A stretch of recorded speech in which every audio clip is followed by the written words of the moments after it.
Josh and Pam, both in their early 50s, had been married for 30 beautiful years. Their love had grown stronger with time, weathering the storms of life with grace and quiet resilience. Josh was a devoted husband, gentle, dependable, and deeply loyal. Every morning began with a routine that spoke volumes of his affection.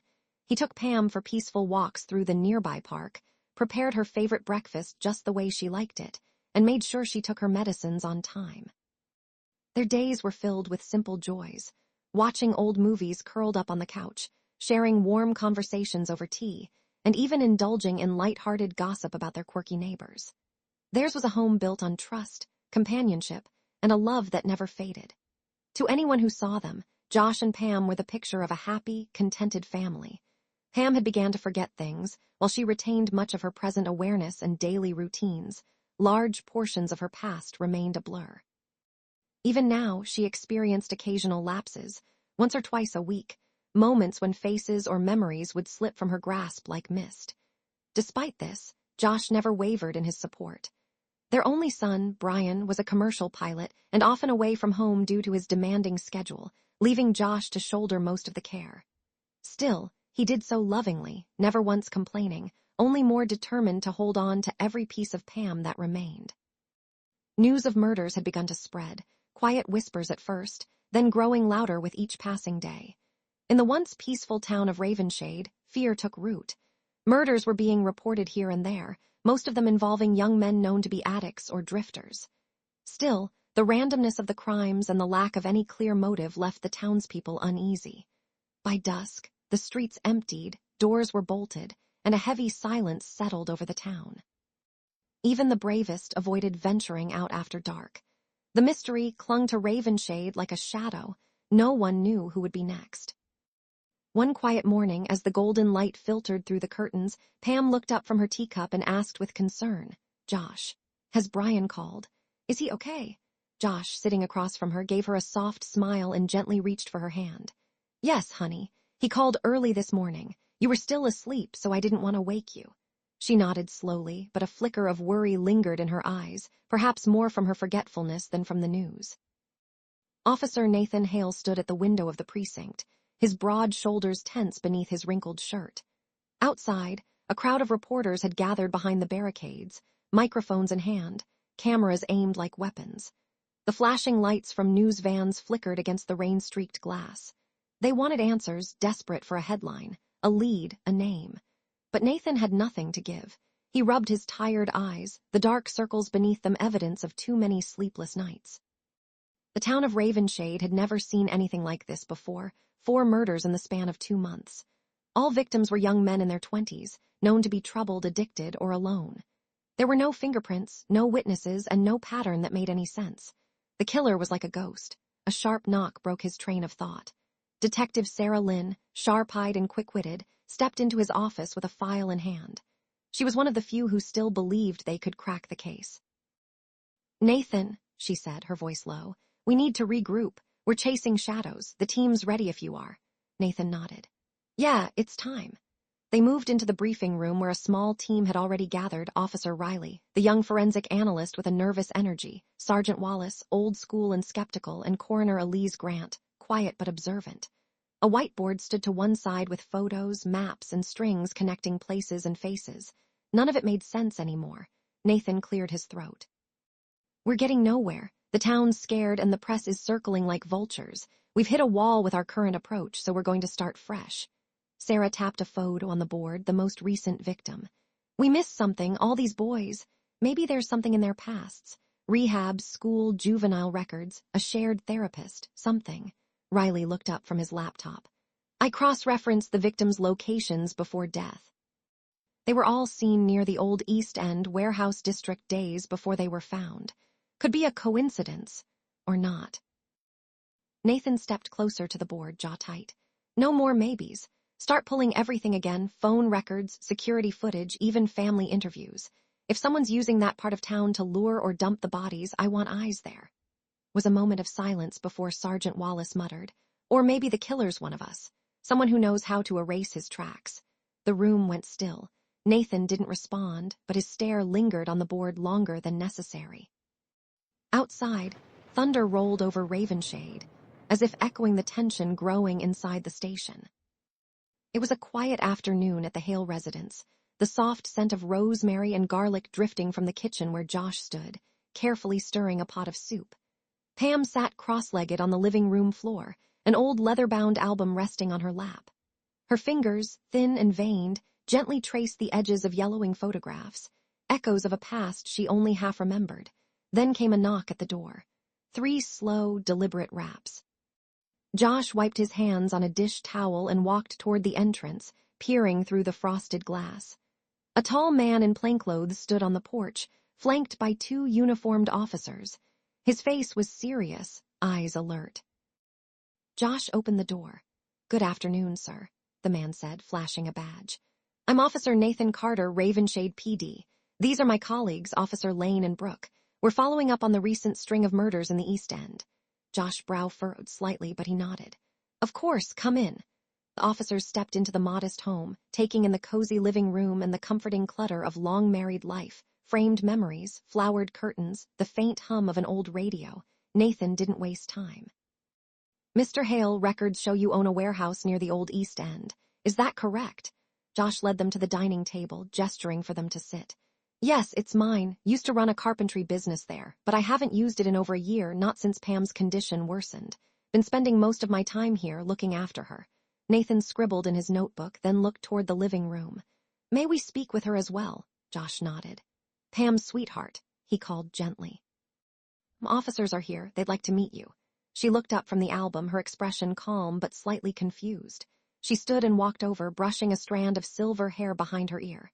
"This is my wife, Pam," Josh said softly. Nathan smiled politely.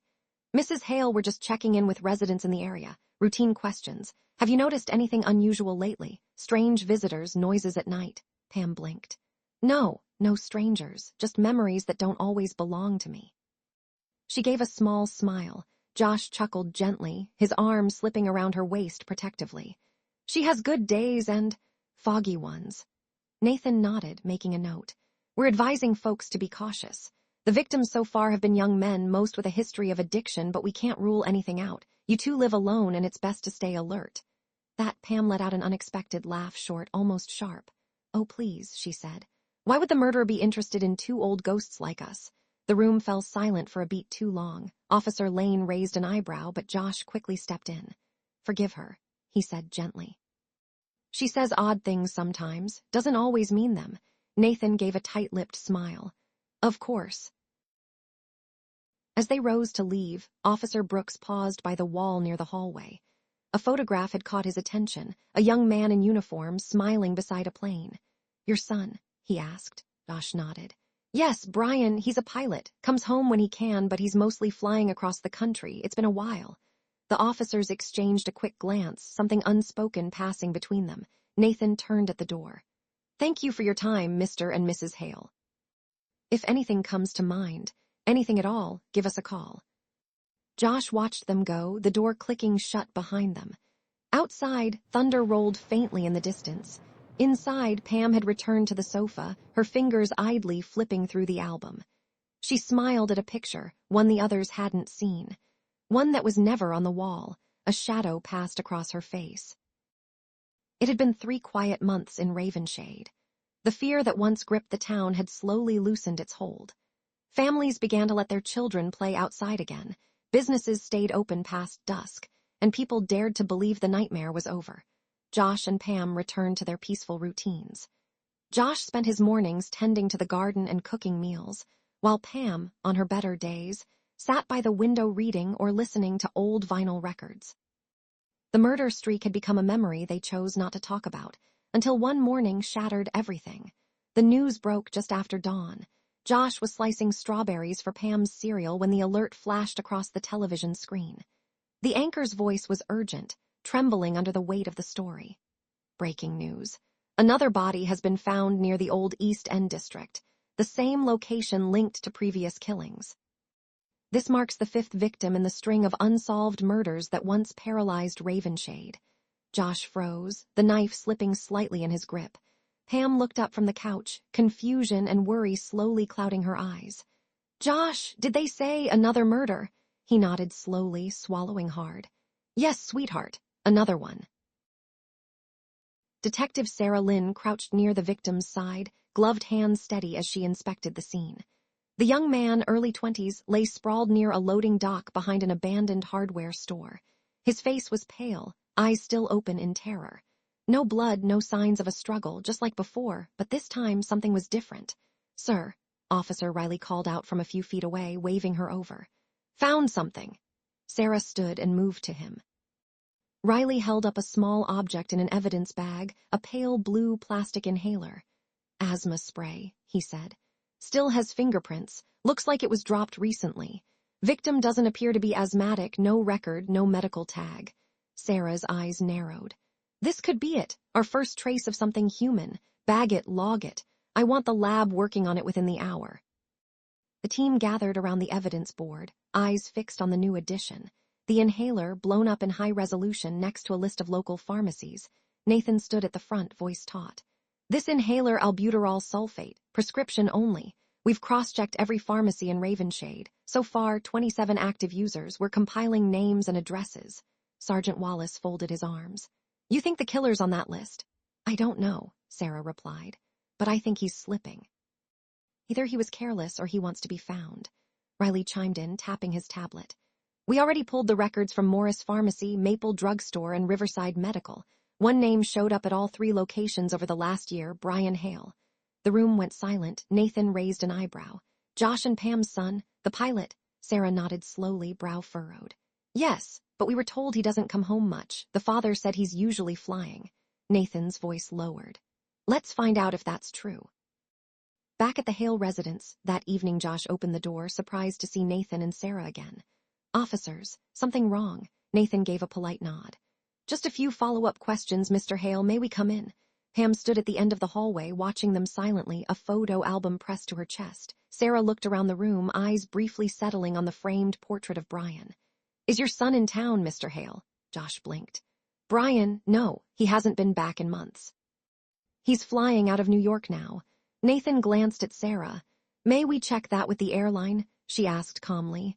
"Of course," Josh replied, though a faint tremor touched his voice. Pam, still at the hallway's end, suddenly spoke. "Brian was here last week." Josh turned sharply. "Pam, no, he wasn't, honey. You're misremembering again." She shook her head. No, he was. He stood right there, asked for his old things, said he needed them. For work." Sarah's eyes narrowed slightly. Josh stepped forward, protective. "She's been confused lately, you know that." Nathan's expression was unreadable. "We understand, Mr. Hale, but we'll need to confirm your son's travel records." "Just routine."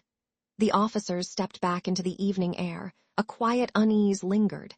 Inside, Pam stared blankly at the hallway, her mind adrift. Yet somewhere deep in the recess of her memory, something stirred, something she wasn't supposed to remember. It was late evening when Officer Nathan Carter pulled up in front of the Hale residence once again. The setting sun cast long shadows over the quiet neighborhood. The house looked peaceful, almost fragile, nestled among aging oaks and swaying lilac bushes. But the truth Nathan carried tonight was anything but peaceful. Josh opened the door, surprise flickering in his eyes for the 3rd time that week. "Officer Carter." "Again?" he asked, trying to force a polite smile. "I'm sorry to come unannounced, Mr. Hale," Nathan said, his tone more serious than usual. "But we've uncovered some information that you need to hear. Is Mrs. Hale home?" Josh hesitated. "She's resting, but I can wake her." "No need," Nathan replied, stepping inside. "She might want to hear this too." Josh called gently, and Pam soon appeared at the top of the stairs, robe wrapped tightly around her frail frame. Her expression was calm, though a flicker of confusion played in her eyes. "I remember you," she said softly as she descended. "You're the officer who asked about our son." "Yes, ma'am," Nathan said, nodding respectfully. "And I finally spoke to him." Josh blinked. "Brian, you spoke to Brian." Nathan exhaled slowly. "I contacted every major airline. It took time, but eventually I reached Brian through his employer. He's currently living in New Zealand." "New Zealand?" Pam asked, visibly startled. "But he was here just a few weeks ago." "No, Mrs. Hale," Nathan said gently. "He hasn't been back in over a year, he told me. He left after a difficult conversation with the 2 of you." Josh shifted uncomfortably. We didn't fight. It was just things were tense." Nathan's tone tightened slightly. He said that when he tried to learn more about your biological son, Austin, you told him Austin became jealous and left. Brian felt like an outsider. He was deeply hurt. And since then, he's had no contact with either of you. Josh's face paled. Pam's hand clutched her robe. Austin, Nathan pressed on. Mr. Hale, is it true? Is Brian adopted? Josh looked down, his voice a whisper. Yes, we adopted Brian when he was 6. Austin was 10 at the time. Why didn't you tell us about Austin before? Nathan asked, his voice firm. Josh swallowed hard. Because he left. 2 years ago, he and Brian didn't get along. There were arguments, shouting. Austin always thought Brian was replacing him. I tried to talk to him. But one day he just vanished. I thought he'd gone to live with friends. We thought he'd come back. Nathan's expression was grim. And you never reported him missing? Josh lowered his head. No, I was ashamed. I didn't know what to say. Pam was already showing signs of memory loss, and I didn't want to add to her confusion. Heavy silence fell in the room. Nathan finally broke it. There's no record of Austin anywhere for the last 2 years. No school, no job, no legal activity. And now we have 5 murders, young men all around Austin's age with similar features. And the warehouse, the one you haven't used in a year. Josh's face stiffened. Nathan stepped forward.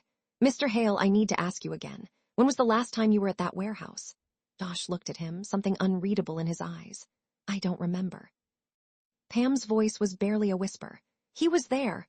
A month ago, I saw him cleaning his old toolbox. Nathan nodded slowly. We're going to need to search it again with you present this time. Josh said nothing. Pam looked at the photo of Brian on the wall, then back to Nathan. If Brian's not the one who visited us, then who did I see? Nathan's jaw clenched. That's exactly what we're trying to find out. The clock struck 9:45 p.m. The rain had begun to fall, soft and steady against the windows, wrapping the Hale home in a shroud of melancholy. Nathan Carter stood in the middle of the living room, his arms folded tightly across his chest, the inhaler in a sealed evidence bag resting on the coffee table between him and Josh. I just have one more question, Mr. Hale, Nathan said, voice low and steady. Why was the asthma spray found at the crime scene issued under Brian's name? When you were the one using it. Josh, seated on the edge of the couch, went utterly still. Pam was dozing lightly on the recliner nearby, a knitted shawl over her legs, her head tilted gently to the side like a fading flower. The seconds stretched into silence. Josh swallowed, then looked up at Nathan, his eyes suddenly glassy. Call someone, he whispered. Please, call someone to look after my wife. Nathan's brows knitted. Mr. Hale. Ready to accept my crime, Josh said, his voice cracking. I'll come with you. I'll confess. Nathan stared at him, unmoving, unreadable. Josh rose shakily to his feet. He walked to Pam, bent down, and kissed her forehead with a trembling hand. Sleep well, love, I'll be back soon, he whispered. Pam stirred slightly but didn't open her eyes. Did they find our son? She murmured. Josh choked on his breath. Soon, he said softly. They will soon. Nathan called in backup to secure Pam's care and led Josh out into the night. The 2 men walked in silence to the squad car, the rain dimpling the windshield like falling memories. The room was sterile and dim. A single overhead light buzzed faintly. Josh sat at the table, cuffs on his wrists. Nathan leaned against the wall, flanked by Detective Sarah Lynn, who quietly observed, arms crossed. I killed them, Josh said simply. Each of them came to rob us. They saw we were old, vulnerable. The town forgot that old men can still defend their home. Nathan stared. All 5 of them, Josh nodded. They kept trying to break into the warehouse. Maybe they thought there was something valuable inside. Maybe they wanted shelter, doesn't matter. I stopped them. Sarah's voice was quiet. Mr. Hale, if this was self-defense, why hide the bodies? Why leave them posed, clean, and drained of blood? That's not panic. That's ritual. Josh's mouth opened, but no words came. Nathan stepped forward. Why use Brian's inhaler? Why lie about your son? Why tell us Brian had visited recently when he hadn't been in the country for over a year? Josh looked down at the table. I don't know. Sarah leaned in. Or maybe you do know, but you're protecting someone. Josh didn't flinch, but the vein in his temple pulsed. Nathan studied him for a long moment. Something felt wrong. Josh's confession was too neat, too controlled. The details, the specific targets, the pattern didn't fit the profile of an old man defending his property. There's no sign of forced entry at the warehouse, Nathan said flatly. No fingerprints, no damage, no signs of struggle, yet all the victims died the same way. Efficiently, quietly. Josh remained silent. Nathan's voice dropped lower. Were you really the one doing the killing, Mr. Hale? Josh lifted his eyes.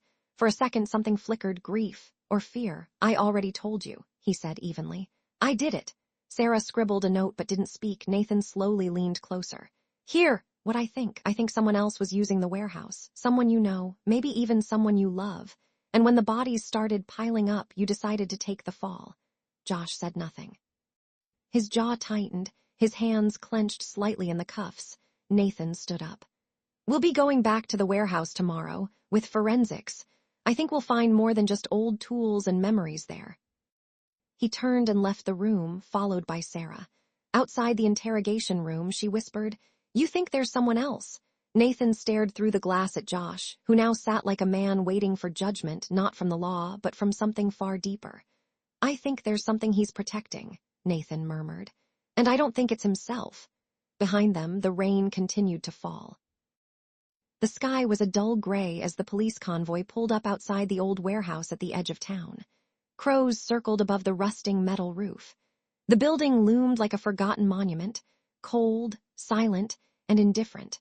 Detective Nathan Carter stepped out of the vehicle, flanked by forensic officers and Detective Sarah Lynn. A crow squawked as they approached the heavy steel doors. Let's sweep every inch, Nathan said, voice clipped. He confessed, something here, it has to be. The team moved in, boots echoing across the cracked concrete floor. Dust swirled in the beams of their flashlights. The warehouse was empty, no bloodstains, no weapons, no signs of struggle. Not even a misplaced item. Sarah frowned. Nothing. Nathan scanned the space, jaw tight.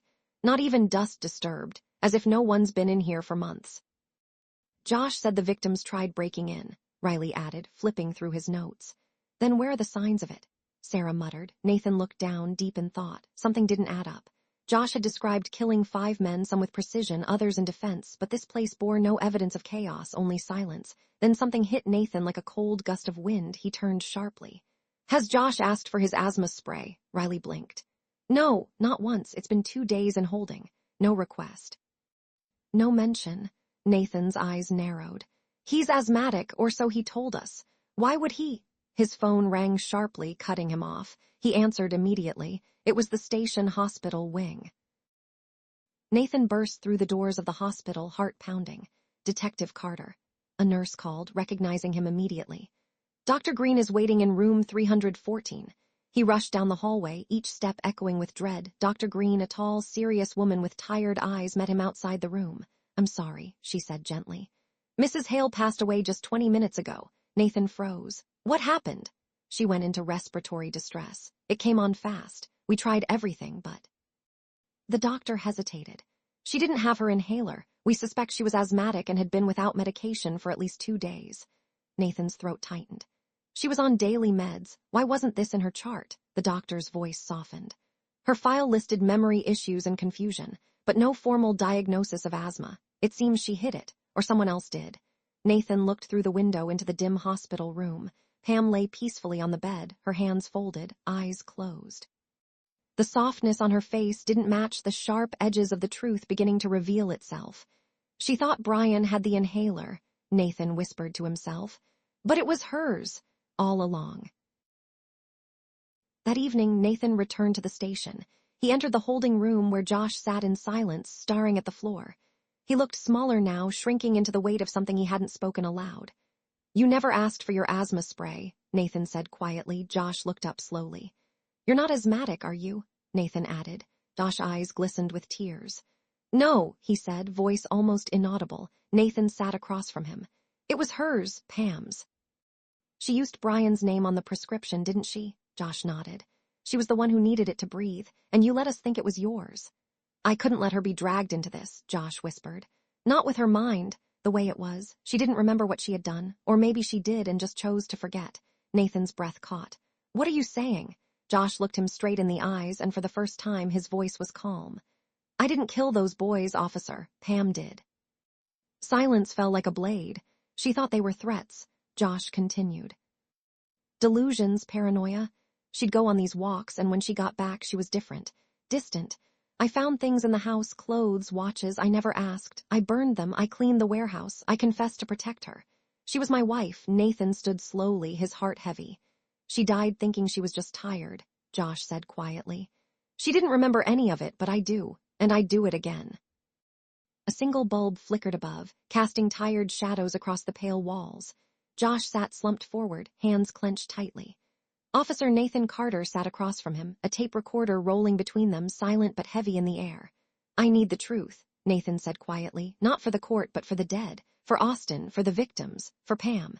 Josh slowly looked up, eyes rimmed with red, his voice a low tremor of memory and grief. "We were happy once," he began, almost in a whisper. "Pam and Austin, our boy, our real boy. Then Brian came into our lives, a foster child, sweet, quiet. Pam loved him instantly. So did Austin at first. He'd always wanted a brother. Things changed. Pam, she started forgetting. Little things at first. Leaving the stove on, calling Austin by the wrong name, then worse. Forgetting the boys, losing her way home. Some days she'd pack a suitcase and wait at the bus stop, saying she needed to go back. But she didn't know where." Josh exhaled shakily. "I was afraid. I couldn't take care of the boys and her, so I sent both to hostel, gave myself time to manage." Nathan leaned forward slightly. "And Austin," Josh's eyes darkened. "He changed, got into the wrong crowd. I saw it happening. Drugs, fights, stealing. I begged him, screamed at him, but he was slipping away." Looked up at the ceiling, remembering. "Then one night, I caught him in our bedroom, trying to take Pam's gold chain. I grabbed him, shouted. We struggled. Pam heard the noise, came running. Josh's voice cracked. She saw us. Austin yelling at me, calling me names, saying he wished we were both dead. And then, he inhaled sharply, eyes wet. She just reacted, like a storm, picked up the old metal lamp from the dresser and... Nathan said nothing. He let the weight of it fall. Josh wiped his face.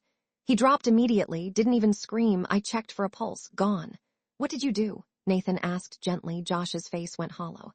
That night when Pam was asleep, I wrapped Austin's body in a sheet, drove to the cliffs, and threw him into the ocean. The tide was high. It carried him away. We never spoke of it again. Never.